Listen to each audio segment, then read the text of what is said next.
Olá, meu nome é Sebastião Ernesto, sou médico anestesiologista e vou falar sobre anestesia para cirurgia torácica, controle de ventilação monopulmonar. A ventilação monopulmonar oferece para o anestesiologista uma série de desafios.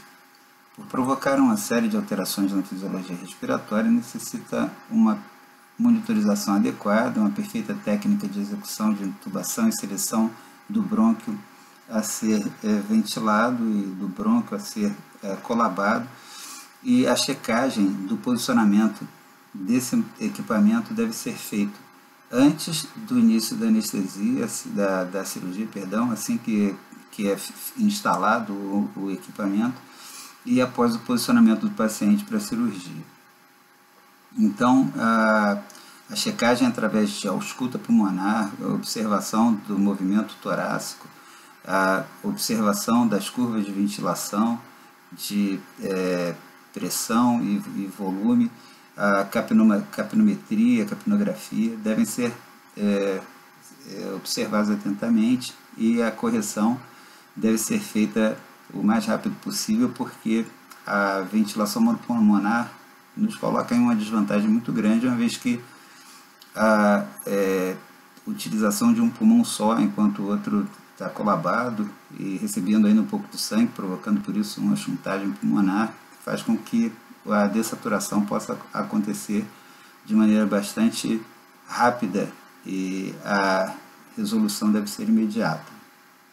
Então, a intubação com o tubo de dupla luz deve ser feita com técnica adequada, a checagem após a sua fixação e a rechecagem após o reposicionamento do paciente, e a rechecagem sempre que houver alguma alteração importante na monitorização da função respiratória. Também a utilização do bloqueador brônquico deve ser feita da mesma forma, de maneira adequada, e a monitorização e o acompanhamento clínico através de ausculta, observação dos parâmetros anteriores também deve ser realizado. A FO2 a ser oferecida a esses pacientes é uma questão um pouco controversa, uma vez que a técnica usual é oferecer para esses pacientes a FO2 de 1, uma vez que haverá uma chuntagem importante. Acredita-se ou acreditava-se que a necessidade da FO2 bastante elevada para a manutenção de uma boa saturação ficaria por conta então dessa FO2 de 1. Ao longo do tempo, essa técnica, essa filosofia tem sido mudada devido às alterações tanto no surfactante alveolar, no surgimento de toxicidade ou na descoberta da toxicidade pelo oxigênio, tem feito com que a utilização da FO2 cada vez mais baixa é suficiente apenas para a manutenção da saturação adequada. A utilização de PIP e CPAP vão ser discutidas também mais para frente, mas há sempre uma tendência à utilização de pequenos valores de PIP, pressão expiratória no final pressão positiva no final da expiração, para que haja a manutenção da abertura dos alvéolos e assim diminuir a quantidade de atelectasia e a chuntagem ocorrendo naquele pulmão que está sendo ventilado. Da mesma forma, em pacientes que dessaturam e que não respondem à elevação de PIP e ou à elevação da fração inspirada de oxigênio, a utilização de CPAP no pulmão não dependente, quando isso é possível, porque em algumas cirurgias, principalmente as cirurgias toracoscópicas, muitas vezes impossibilitam a utilização do CPAP por inviabilizar a cirurgia, uma vez que o cirurgião precisa de um campo cirúrgico adequado, precisa de espaço para o manuseio do seu equipamento, clipagem de vasos, clipagem de vias aéreas em cirurgias de ressecção, e na toracotomia aberta a palpação do tecido em busca de tumores e localização deles. O volume corrente também é outro ponto controverso. Até pouco tempo atrás, a utilização de volumes de 10 a 15 ml por quilo de peso de volume corrente hoje são considerados volumes bastante elevados, uma vez que tem sido descrito na literatura cada vez mais a indicação de uma ventilação mais protetiva com valores de volume corrente na ordem de 6 a 7 ml por quilo de peso predito. Volumes pequenos que tendem a diminuir a pressão intraalveolar e assim diminuir o surgimento de toxicidade, de reação inflamatória por distensão alveolar. A frequência respiratória deve ser adequada à manutenção da PCO2, que deve ser mantida em torno de 35, mais ou menos 3 milímetros de mercúrio. E a adequação da anestesia, sempre interessante a observação de que a anestesia inalatória pode retirar a capacidade do indivíduo utilizar a sua vasoconstrição hipóxica. Então, essa reação de vasoconstrição à diminuição do fluxo sanguíneo em determinadas regiões faz com que esse fluxo sanguíneo seja direcionado para alvéolos melhor ventilados. Então, a anestesia inalatória, por promover uma vasodilatação, ela tende a diminuir essa reação, esse reflexo de vasoconstrição pulmonar hipóxica e assim manter um grau maior de desproporção ventilação-perfusão. Então a chuntagem ela tende a ser maior nessa situação, e a anestesia venosa, como não tem esse efeito vasodilatador, é uma anestesia que, em situações em que o paciente evolua com dessaturação no intraoperatório, é uma técnica que tende a facilitar o trabalho do anestesiologista. Importante sempre lembrar também o cuidado com a hidratação desses pacientes que são muito hidratados no intraoperatório tendem a evoluir de maneira pior, principalmente quando as grandes ressecções são realizadas. Ou seja, o desfecho é proporcionalmente pior quanto maior a hidratação em pacientes que têm maiores áreas de ressecção pulmonar. São regiões de vascularização perdida, onde aquela hidratação ou aquele volume sanguíneo teria um continente circulatório para preencher, então diminuindo aquela quantidade de tecido para ser irrigado, haverá uma maior facilidade de engurgitamento tecidual e infiltração de líquido intraalveolar.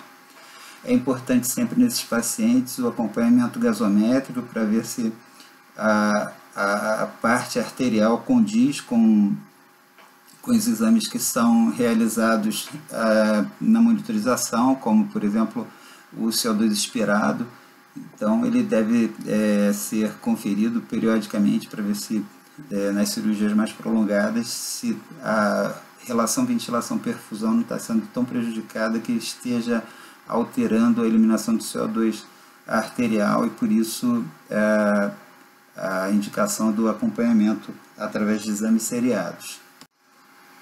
Um dos motivos elencados no passado para a manutenção de uma FO2 igual a 1 durante o procedimento de ventilação monopulmonar está explicado nesse trabalho publicado por Cole e colaboradores em 2009 na anestesia analgésia. Nesse trabalho, ele faz uma comparação entre 3 grupos. Um grupo é mantido com oxigênio a 100%, um grupo é mantido com óxido nitroso a 80% e o outro grupo é mantido com ar comprimido.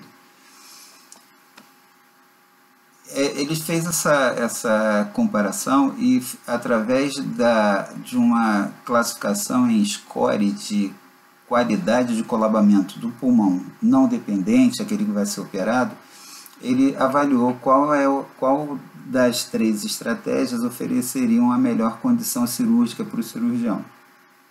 Então ele percebeu que dos 3, de longe, a mistura com ar comprimido é muito pior do que oxigênio a 100% ou em mistura com óxido nitroso. O paciente que é mantido com ar comprimido, ele demora muito mais tempo para apresentar o colabamento do pulmão não dependente. É possível ver no diapositivo que essa diferença é estatisticamente significativa. Na comparação entre o óxido nitroso e o oxigênio a 100%, o óxido nitroso, nos 10 primeiros minutos, se mostrou superior na classificação do colabamento do pulmão contralateral. Mas, após os 20 primeiros minutos, essa diferença ela se tornou, ela não apresentou mais diferença estatisticamente significativa. Ou seja, foi demonstrado que os pacientes que são ventilados com uma mistura de ar comprimido, devido provavelmente à presença do nitrogênio, faz com que haja uma mais lenta ação de colabamento do pulmão não dependente. Enquanto o óxido nitroso e o oxigênio a 100%, eles conseguem, eles possibilitam um colabamento mais rápido e mais intenso, que é o que o cirurgião espera para que ele possa executar a técnica dele com mais qualidade. Isso permite o manuseio cirúrgico, o clampeamento de estruturas respiratórias e vasculares, dificultando o vazamento pós-anastomose e também permite uma manipulação do tecido com mais facilidade. Uma das explicações desse efeito comentado no diapositivo anterior está nesse gráfico, nessa tabela. O que acontece é que o óxido nitroso ele tem uma solubilidade, um coeficiente de solubilidade de sangue e gás extremamente maior do que tanto o oxigênio quanto o nitrogênio. Então ele tem uma capacidade de transferência do alvéolo para o sangue muito maior do que os outros dois. Isso faz com que, após a administração ou durante a administração do óxido nitroso em alta concentração, como é feito normalmente, 60%, 70% em média, esse óxido nitroso ele é transferido rapidamente para a corrente sanguínea. Então, essa absorção de óxido nitroso do alvéolo para a corrente sanguínea faz com que o diâmetro do alvéolo diminua de tamanho, tendendo ao colabamento, ou seja, a atelectasia. É chamada atelectasia de absorção. Quando se utiliza o oxigênio a 100%, também acontece isso. O oxigênio ele é transferido do alvéolo para a corrente sanguínea em grande quantidade, fazendo com que o alvéolo permaneça diminuindo de calibre à medida que esse oxigênio é transferido.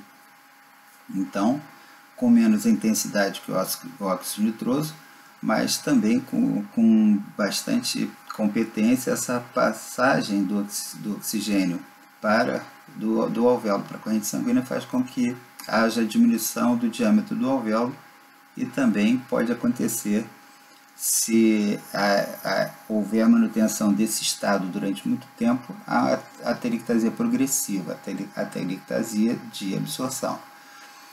O nitrogênio ele tem um coeficiente de solubilidade muito menor do que os outros dois, metade do coeficiente de solubilidade de sangue e gás do oxigênio e muito menor que isso em relação ao óxido nitroso.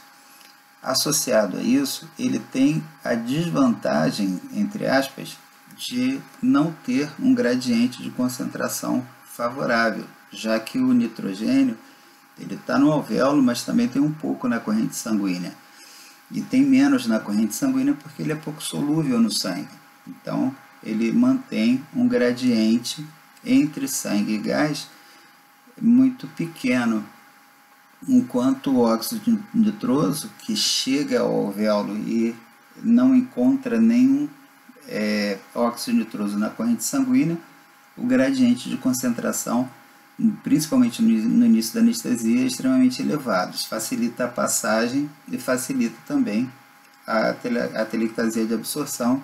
E para a cirurgia com ventilação monopulmonar, onde desejamos o colabamento daquele pulmão não dependente, isso é uma coisa produtiva, isso é útil para o cirurgião, para facilitar o trabalho dele. Se for uma cirurgia de toracotomia aberta, ele pode manipular o tecido em busca de eventuais tumores ou alguma lesão que ele está procurando. Ele pode clampear com mais facilidade e o colabamento do pulmão permite que ele trabalhe com mais conforto e segurança e executando o procedimento com mais qualidade. E aqui nós fazemos uma pequena parada para relembrar esse conceito de coeficiente de solubilidade de sangue e gás. Coeficiente de solubilidade de sangue e gás nada mais é do que a razão entre a concentração de um agente de um lado e de outro da membrana. Então, no momento em que acontece o equilíbrio entre pressões parciais, a gente observa de um lado e do outro da membrana, vê a concentração de cada lado e faz a relação. Então, aqui a nossa relação é a razão entre a concentração no sangue e a concentração no alvéolo. Por isso, coeficiente de partição sangue-gás. Dividindo a concentração do desflurano, por exemplo, representado aqui pelas bolinhas azuis, dividindo a concentração dele no sangue pela concentração que tem no alvéolo, o resultado é 0,42. Isso significa que ele tem muito pouca solubilidade no sangue e por isso ele permanece mais no alvéolo. Em relação à anestesia que ele produz, ele com isso favorece uma mais rápida indução da anestesia e recuperação, já que o que vai entrar no sangue vai sair rápido para os tecidos onde ele tem solubilidade, por exemplo, no cérebro, induzindo anestesia. E quando a gente para de oferecer o desflurano no alvéolo do paciente, ele não tendo mais, não estando mais presente lá, o gradiente de concentração é reverso e ele começa a sair do sangue rapidamente para o alvéolo, porque ele é pouco solúvel no sangue. Em relação ao alotano, da bolinha vermelha nesse diapositivo, ele tem uma solubilidade sanguínea muito grande. Ele tem a solubilidade no sangue 2,5 vezes maior do que no alvéolo. Então ele tem um coeficiente de partição sangue-gás igual a 2,5 quase. Isso significa que para cada 1% de concentração no alvéolo vai ter 2,5 no sangue. Então, isso vai fazer com que o despertar da anestesia do alotano seja mais lento, já que quando você parar de oferecer o alotano no alvéolo, o gradiente de concentração reverso vai fazer com que o alotano saia do sangue para o alvéolo. Só que como ele é muito solúvel no sangue, ele vai sair mais lentamente. Então fizemos essa parada só para fazer um paralelo para um melhor entendimento e recordar o conceito de solubilidade de sangue e gás, que é o que a gente estava vendo em relação ao óxido nitroso, oxigênio e ao nitrogênio no diapositivo anterior.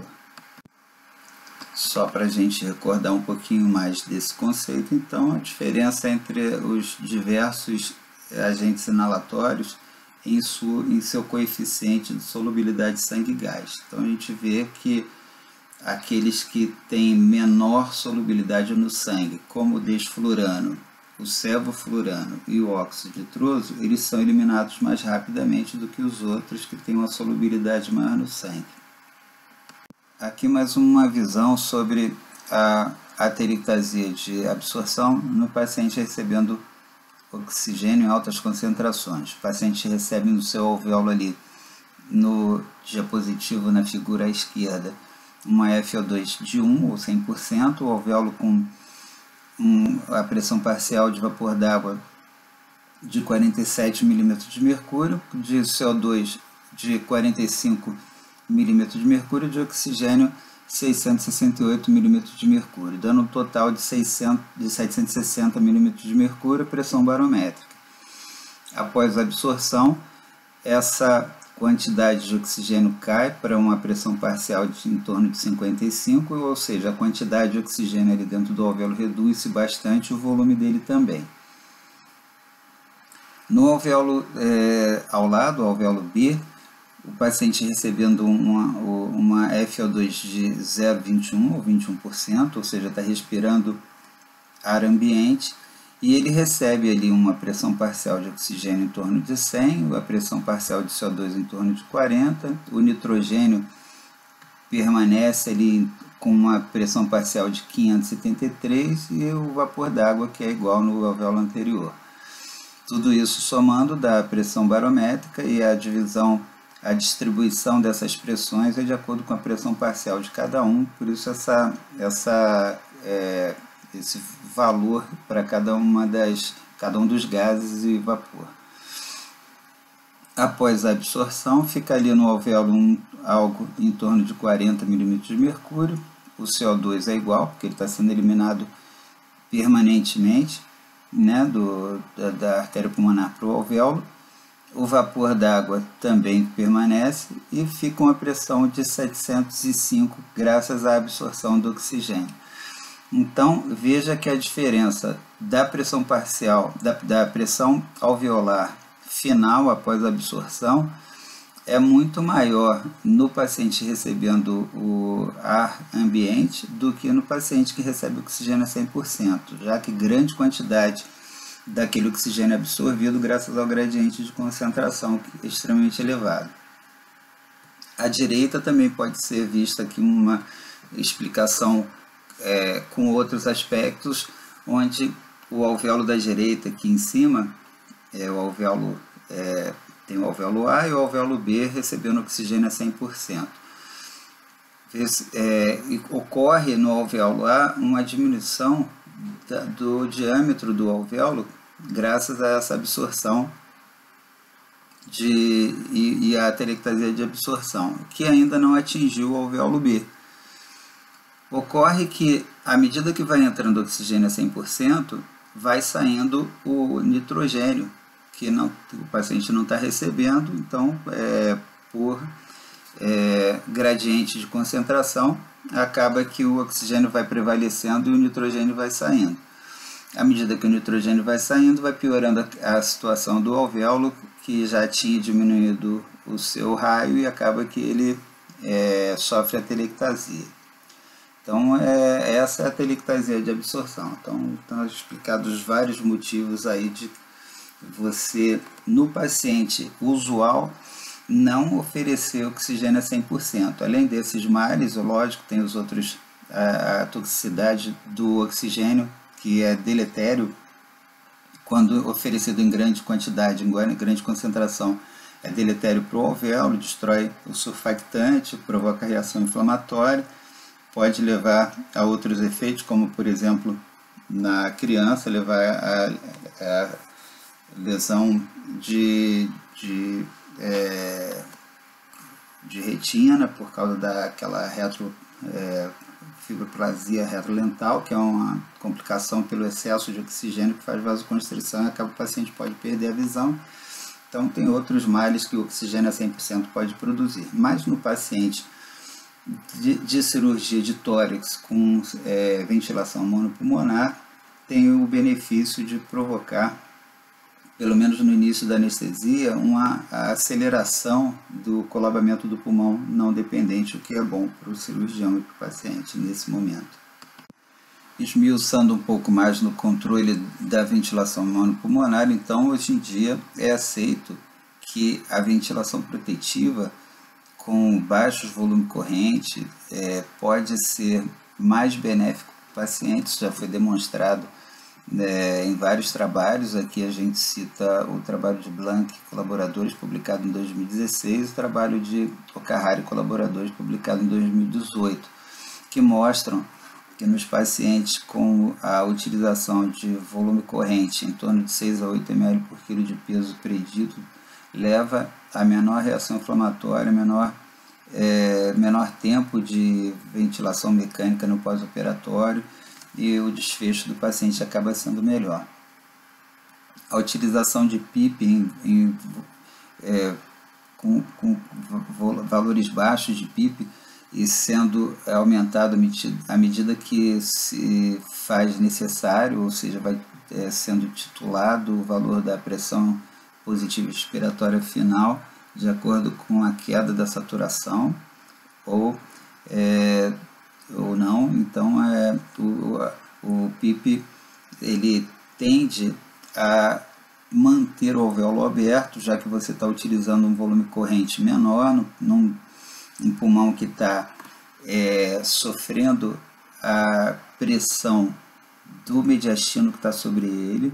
Então o peso do mediastino mais a pressão das vísceras abdominais rechaçando o diafragma contra esse pulmão dependente vai fazer com que haja uma grande diminuição da capacidade residual funcional, que vai fazer com que haja aumento da chuntagem naquele pulmão ali embaixo. Então, se você tem uma atelectasia progressiva, né, do pulmão dependente, vai provocar ali uma reação, um reflexo de vasoconstrição pulmonar hipóxica, que pode desviar o fluxo sanguíneo para o pulmão não dependente, que é o pulmão que não está sendo ventilado. Então você vai piorar a chuntagem ainda.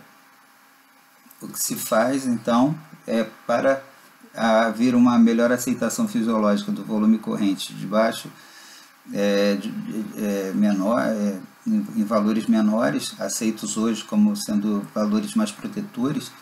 Então a PIP é uma ferramenta que mantém esse alvéolo aberto, fazendo com que haja uma melhor ventilação alveolar, diminui a telectasia e diminui o desvio do sangue, do fluxo sanguíneo do pulmão dependente para o não dependente. Então isso aí tende a colaborar com o bom desfecho do paciente.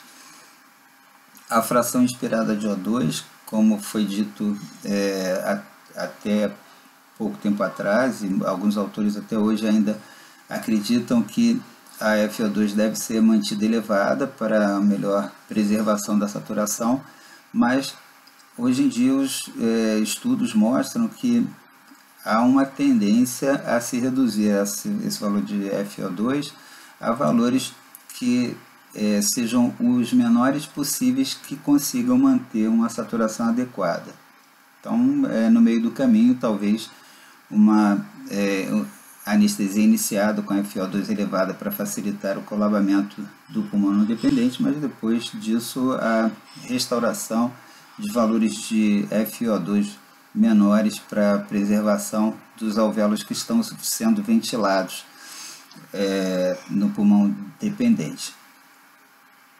A comparação entre ventilação controlada volume e ventilação controlada pressão já foi feita em alguns estudos e não houve diferença tanto nos resultados de saturação, eliminação de CO2 e outros quesitos comparados, como reação inflamatória, etc. Não teve diferença em desfecho na comparação das duas técnicas de ventilação. A PCO2 foi demonstrado por Gall e colaboradores em 2015, numa publicação feita no Anesthesiology, que a PCO2 ela pode ser tolerada um pouco acima dos valores normais, já que a ventilação já está meio dificultada no paciente que você está ventilando um pulmão só, mas ele avaliou essa interação entre valor de PCO2 e desfecho e foi percebido que valores mais elevados de PCO2 têm uma ação anti-inflamatória, diminui a reação inflamatória e tem um efeito protetor sobre o pulmão do paciente. Young e colaboradores, em 2011, publicaram na Chest uma comparação entre ventilação habitual, clássica, e a ventilação protetiva, aquela com volume corrente menor, fração inspirada de oxigênio menor, utilizando PIP em valores baixos e titulados de acordo com a necessidade, e não encontraram nas primeiras 2 horas e nem no dia seguinte diferença na relação entre pressão alveolar de O2 e a fração inspirada de O2. Então, a pressão parcial arterial de O2, perdão, e a fração inspirada não teve diferença nesse desfecho com as duas técnicas.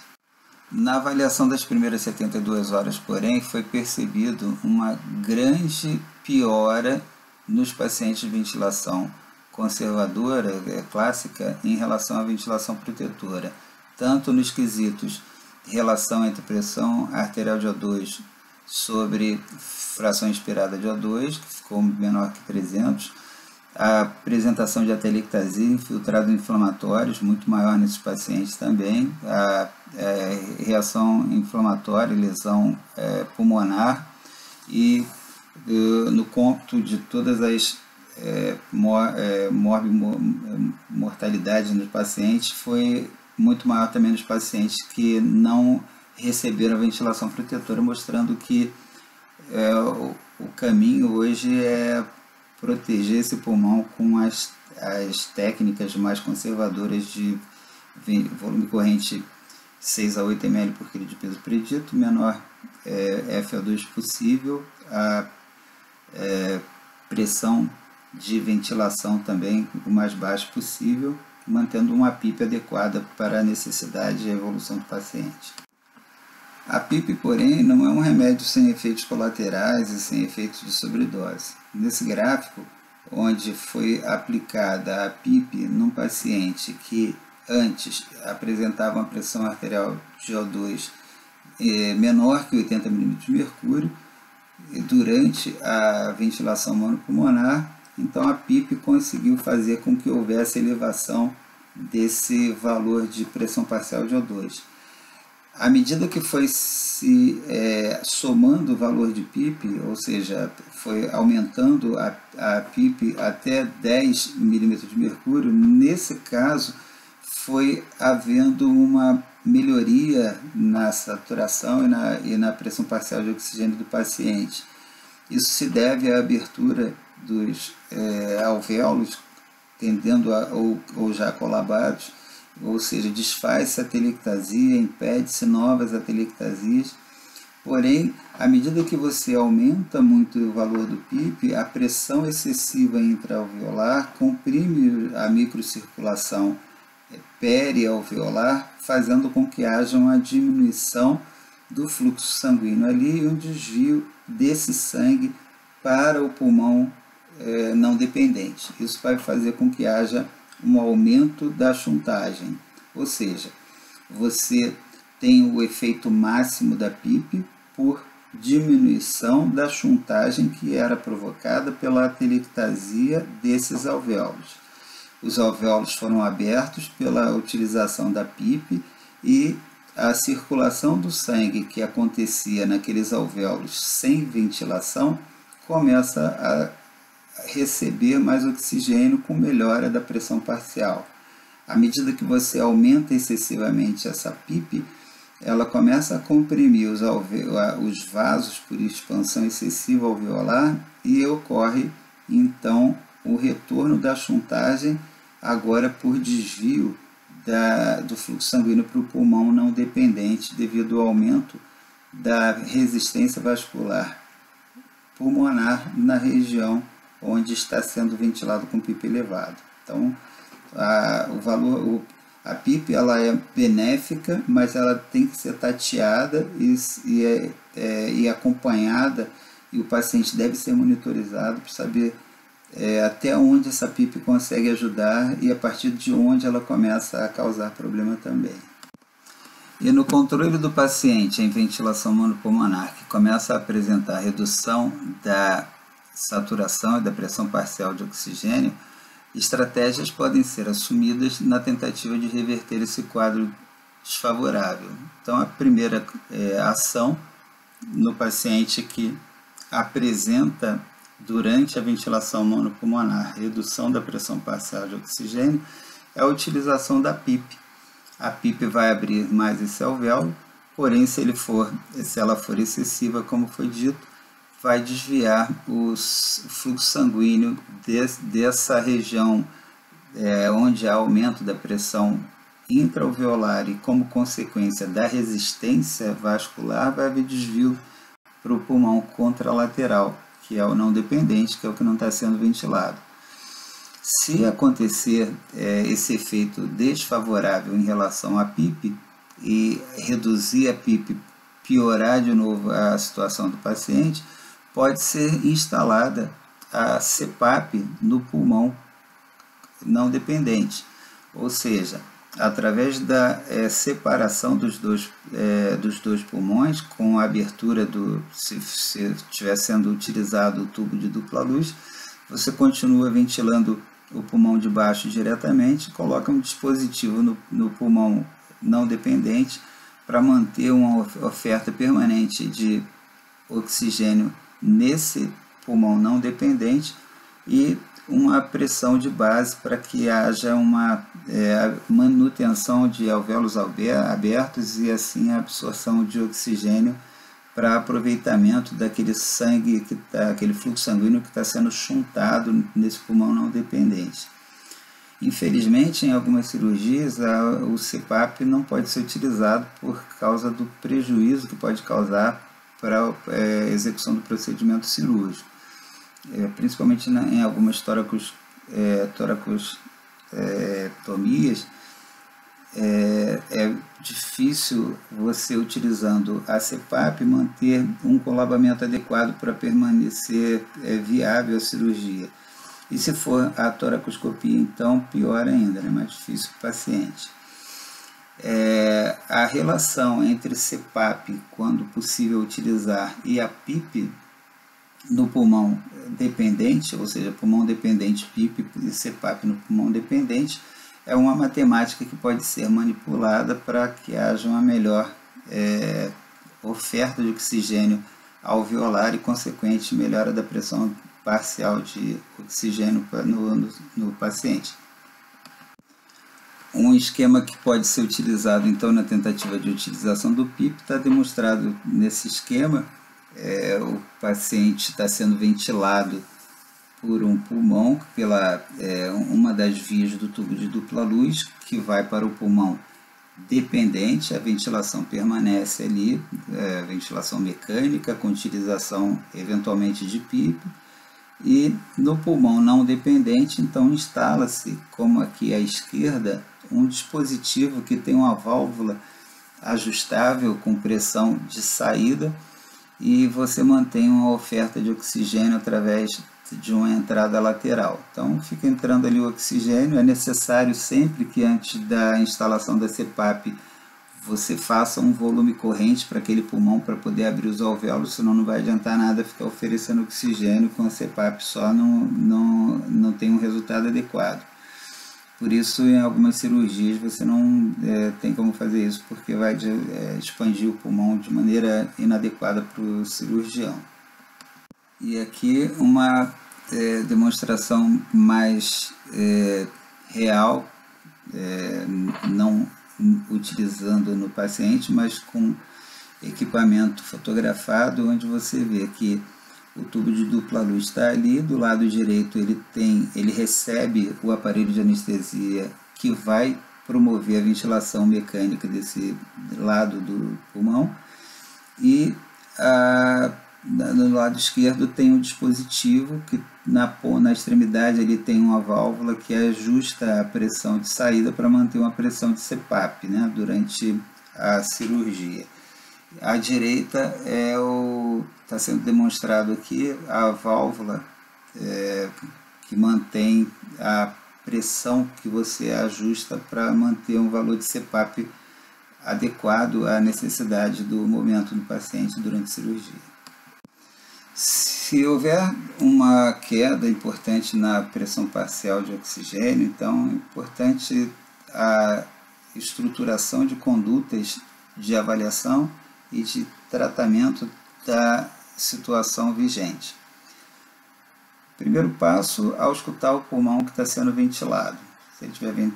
Se não tiver com a ausculta adequada, avaliar se houve imobilização do tubo, ou por movimentação do paciente, ou por manipulação cirúrgica, se possível com fibroscópio, observar pelo ramo traqueal, se consegue ver a pontinha do balonete do ramo brônquico. Se não estiver vendo, dá uma tracionada no tubo, muitas vezes ele introduziu demais, está obstruindo o brônquio do lobo superior esquerdo. Se o tubo é seletivado à direita, então observar se não houve a obstrução do brônquio para o lobo superior direito. Avaliar se há uma piora e nada disso surte resposta nessas avaliações, então tentar aplicar ou aumentar a PIP no pulmão ventilado. Se não surtir efeito e for possível, colocar CPAP no pulmão não dependente, oferecer oxigênio para ele. Se não adiantar, tentar fazer inalação de óxido nítrico, já que isso vai agir só no pulmão ventilado, promovendo vasodilatação ali e aumentando o fluxo sanguíneo nos alvéolos que estão sendo ventilados. Se não adiantar, ou se for insuficiente, pedir para o cirurgião dar uma parada na cirurgia, se for possível, para ventilar os 2 pulmões, para dar uma recuperada no paciente. E se isso não adiantar, pedir para o cirurgião para dar uma clampeada na artéria que vai para o pulmão não dependente, para diminuir a chuntagem ali e tentar desviar o sangue mais ainda para o pulmão que está sendo ventilado. São as etapas de atitudes para tentar resolver esse problema de queda na pressão parcial de oxigênio. Aqui de novo um fluxograma para condução de diminuição da pressão parcial de oxigênio. Se for uma diminuição grave, menor que 90%, então parar a cirurgia imediatamente, já assumir a ventilação bipulmonar para tentar recuperar o paciente mais rápido enquanto se tenta descobrir a causa do problema. A utilização da fibroscopia pode ser bastante elucidativa, muitas vezes o problema foi só uma mobilização do tubo com obstrução de algum brônquio ou de lobo superior direito, ou lobo superior esquerdo, como já foi dito no diapositivo anterior. A presença de secreção também pode estar atrapalhando a boa ventilação desses pulmões, então a fibroscopia seria bastante elucidativa nisso. Eventuais desvios hemodinâmicos também podem comprometer o fluxo sanguíneo pulmonar, fazendo com que haja menor absorção de oxigênio também. Sempre tentar otimizar a ventilação com manobra de recrutamento, PIP ou elevação da PIP se ela já está instalada, utilização de CPAP quando possível, sempre oferecendo oxigênio no pulmão não dependente, se por acaso isso não for atrapalhar a cirurgia, e as ações de aumento do fluxo sanguíneo para pulmão dependente, como a inalação de óxido nítrico ou prostaglandinas, e diminuição do fluxo sanguíneo do pulmão não dependente através do clampeamento, quando necessário, da artéria pulmonar que vai para aquele pulmão. Ao final da cirurgia, é sempre importante avaliar se vai ser possível a extubação do paciente. Algumas situações impossibilitam a extubação do paciente em sala, como, por exemplo, presença de hemoptise ou grande quantidade de secreções, a ocorrência de hemorragias que podem tornar esse paciente instável e necessitar a manutenção de ventilação mecânica, pacientes que apresentam grande edema de face, como aqueles que são submetidos a cirurgias muito prolongadas, principalmente cirurgias robóticas, ou pacientes que são mantidos em situação de céfalo declive, onde o edema de face ele pode ser um prenúncio de edema de vias aéreas também, e a extubação pode ser desastrosa. Pacientes submetidos a grandes ressecções que provavelmente vão precisar de manutenção mais prolongada de ventilação mecânica para um tempo melhor de recuperação. Pacientes que já apresentavam previamente reserva respiratória diminuída também são pacientes que são candidatos à ventilação mais prolongada. Pacientes com hipotermia, que demoram na recuperação da anestesia. A gente sabe que a hipotermia, entre outros muitos males que produz, ela também aumenta a solubilidade sanguínea dos anestésicos, diminuindo o tempo de eliminação. Pacientes com disfunção neuromuscular, tanto por patologias ou por demora da eliminação, do término do efeito dos bloqueadores neuromusculares, também devem ser mantidos em ventilação até a recuperação adequada. Lembrar que eles já têm um pulmão problemático e eles necessitam de uma função neuromuscular adequada para poder passar por esse momento difícil da recuperação.